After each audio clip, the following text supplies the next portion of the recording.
If you've ever asked yourself the question, how much backyard do I need to actually start making money farming?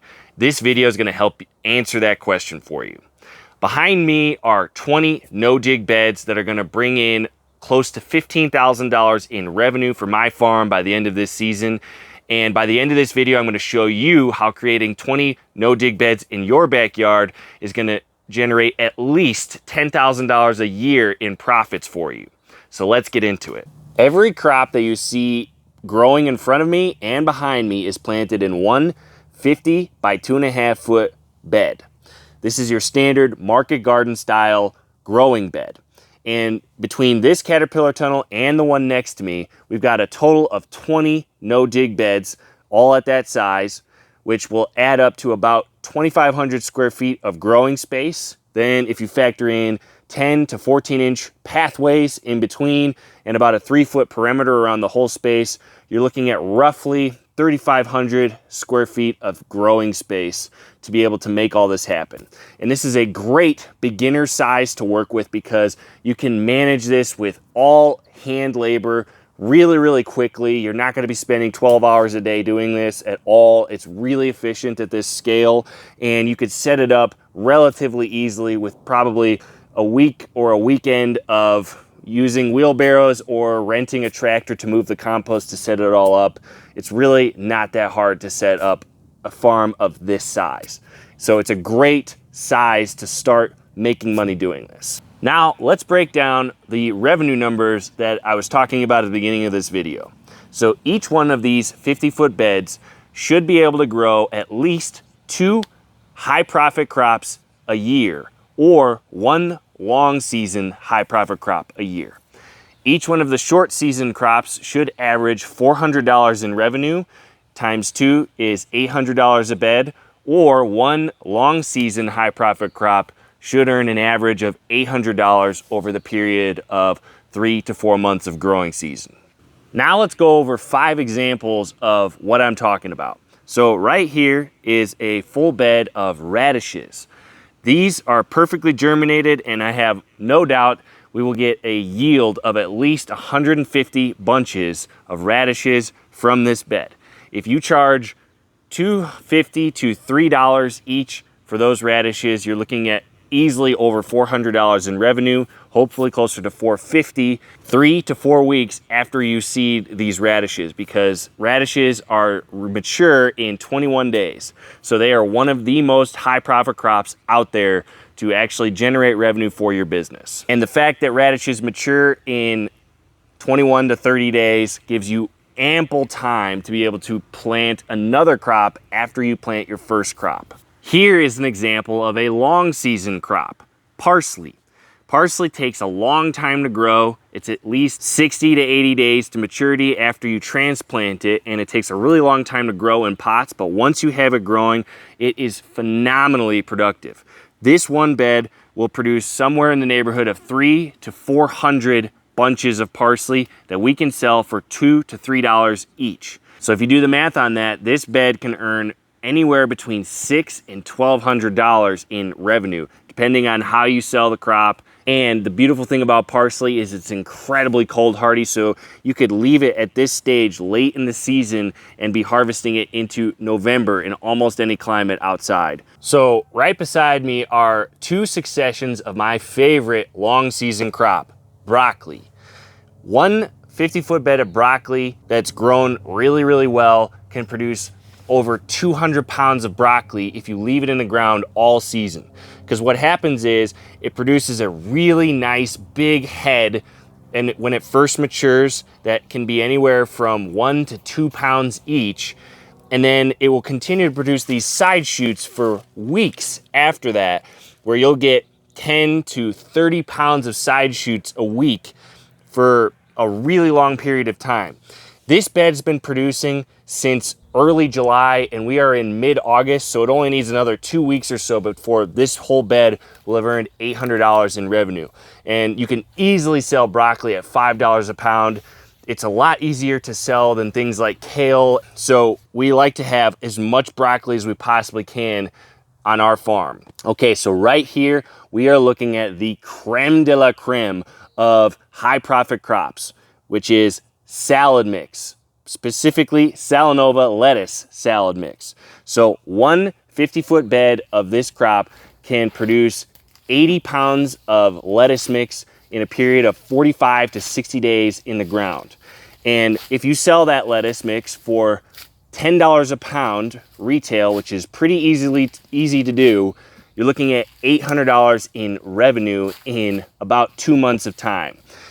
And that gives you plenty of time to be able to twist these plants out after you harvest and replant a second crop.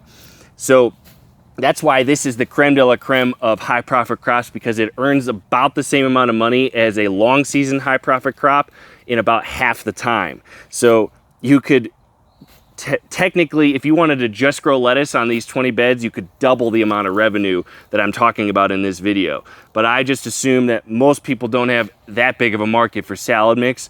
But given the way the world is going right now with lettuce recalls and people's fear of store-bought salad mix, I don't think there has been a better opportunity in history than now to start growing salad mix in your backyard and making money with it. So who knows, you might be able to just plant the entire backyard in lettuce mix and make double the amount of money I'm talking about. But I'm trying to make this whole video fairly conservative and easy to achieve for people. So if you just planted 1 or 2 of these crops in your whole 20 beds throughout the year, you're still gonna be doing really, really well. Okay, so here we're looking at one of my favorite quick high profit crops, and that's Tiara cabbage. We can plant this at a 10-inch grid spacing on a 50-foot bed and fit 180 plants, and each plant will yield us a 1 to 2 pound beautiful cabbage that is very easy and convenient for our customers to eat, take home, and consume without taking up their whole fridge. So we get 180 heads of cabbage on this one bed and sell them easily at $3 each, which gives us $540 in revenue in about 60 days as soon as we transplant these in the ground. So it's a really fast crop. We can fit a second crop in our season really, really easily.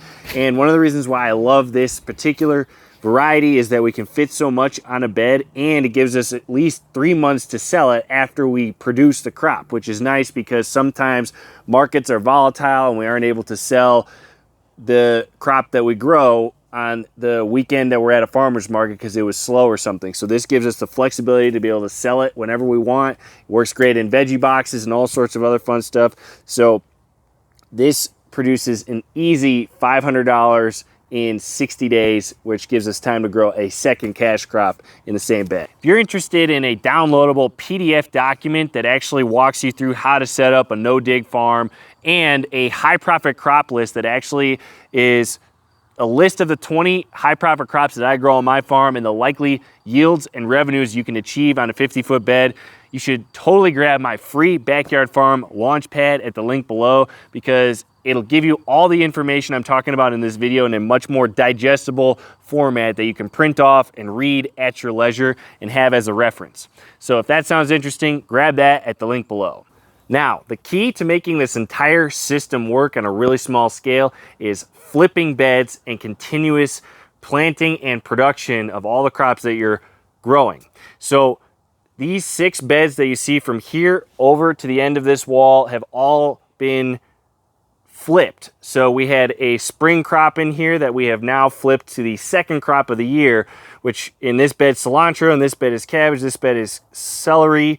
And I'm going to show you a shot of what this looks like a couple months ago so you could see how it's changed. And we do that with all quick crops. We try and flip them by removing the crop residue, amending with some fertilizer of some kind, and then replanting the same space so we are continuously producing food. And then for our long season crops like this broccolini or this broccoli over here or this kale, we'll just leave it in the ground because it just continues to produce food for us without needing to be flipped. So it produces basically double the amount of revenue than a short season crop would.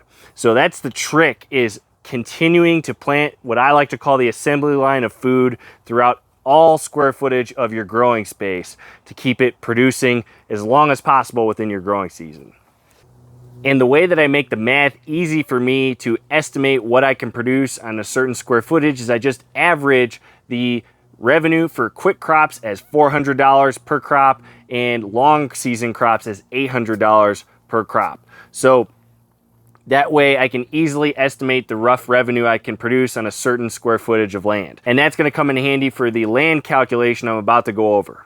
So based on the math I just explained, here is a rough breakdown of what revenue you're likely to generate based on the amount of beds that you're able to fit on your land. So here's a 5-bed example, a 10-bed example, and a 20-bed example.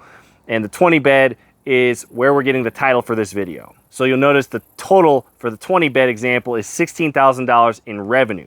But that is just the total sales that you're going to generate, not including the startup costs, which I'm about to go over. Okay, so here's a breakdown of the rough setup costs you're gonna need to set up these 20 no-dig beds. So I'm just gonna go over exactly what I spent to set up my 20 no-dig beds this spring.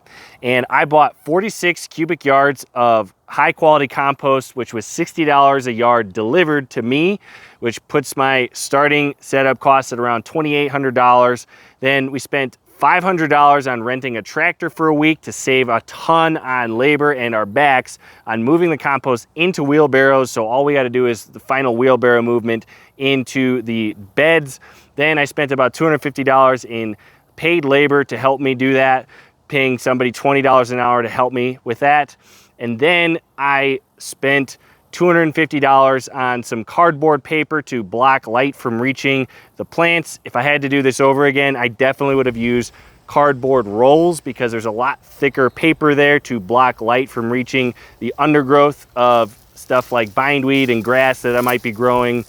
And then to do this yourself, you're gonna need at least to spend some money on irrigation to be able to keep all 20 of these beds watered.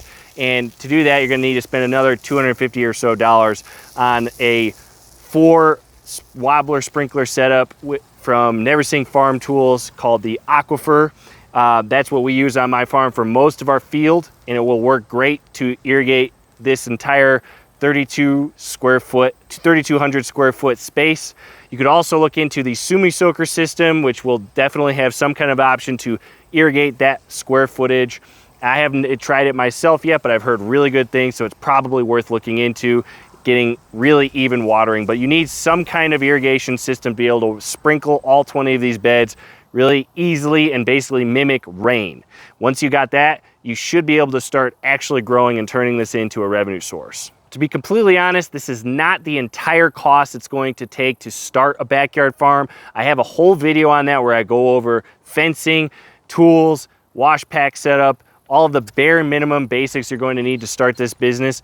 But some people will need only a portion of that. Some people will need almost all of that. So I didn't include it in this video because the whole point of this video is to show you what kind of revenue is possible once you invest in all that stuff, because all that stuff is basically a one-time cost. So for a full breakdown on that, you can watch that at the link in the description below where I have the complete breakdown of what it will cost you to start a backyard farm.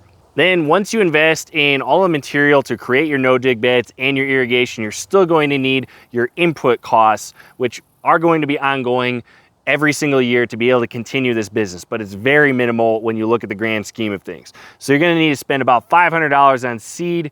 You're gonna need to spend about $250 or so on amendments. So you're gonna want some kind of dry amendment that you're gonna be able to work into the middle of your season so you don't have to constantly move compost, and packaging materials, market fees, stuff like that. So your input costs for this first season are gonna be roughly $1,000 to make these 20 beds. Now, when you stick with this for year 2 and every year after, that's when it gets really exciting, because that $10,000 profit number is going to grow no matter what. Because your first year, you're investing in 6 inches of compost to create these no-dig beds, which is a lot, but you don't need to invest in that every single year. To maintain these no-dig beds, you only need to put 1 inch down a year, and that will cost a fraction of what we had in the startup cost part. So to do the 20 beds we're talking about, you're looking at 7.7 cubic yards, which will cost you about $463 just to maintain. Then you've got your annual input cost, which is roughly $1,000 again. So your profit just basically increased another $4,000 from the $16,000 in revenue you're gonna create from the $800 per bed on 20 beds. And here's the really exciting part. $400 to $800 per crop, depending on whether it's a short season or long season crop, is very conservative. It's beginner numbers. When you start farming, you're gonna learn that things don't go according to plan. There's going to be crop failures. There's going to be things going wrong. You're going to have days where things don't sell as well. So if you are able to just get that $400 per quick crop number, you're doing really well as a beginner. But as your skills increase, you can increase your yields, increase your sales, and do all sorts of things to start dialing up the sales.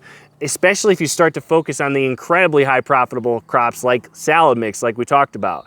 That can be $800 in 60 days. You could potentially earn $1,600 a year if you just did salad mix in this setup. And I'm also using Wyoming's growing season to figure all of this. So if you live in a growing season that's longer than 120 days, which most of America does, you can potentially grow 3 crops and not just 2. So you have a longer season to continuously produce food. I wanted this whole video to demonstrate how achievable a $10,000 profit is even as a beginner, and show you that the upside is so much higher than this if you stick with it for a long period. The profits will increase as your skills increase, as your market increases. So hopefully that's really encouraging to you that $10,000 is actually conservative. Next year you should easily be able to hit $14,000 in profit, and so on and so forth. If you're ready to start a farm like this, but you want to skip the mistakes and the years of blood, sweat, and tears and get successful as soon as possible, that's exactly why I created my Backyard Farming 101 mentoring program.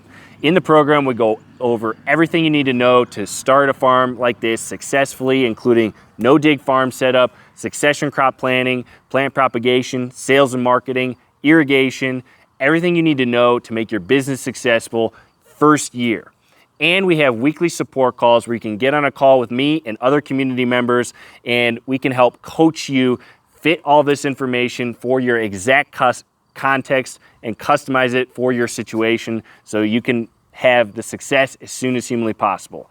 If that sounds interesting to you, I would love to chat with you in a strategy session, which you could book at the link in the description below, where we'll have a conversation to see if this is a good fit for you. And the worst case scenario is I will send you on your way with some free resources that will benefit you at whatever stage in the journey that you're at. If you want to go even deeper down the backyard farming rabbit hole, you should totally watch this playlist where I go over a bird's eye view of all the things you're going to need to know to start a farm, including that cost video where I break down in much more detail the startup costs that are required to start a backyard farm like this. So if that sounds cool, click here and I'll see you on the other side.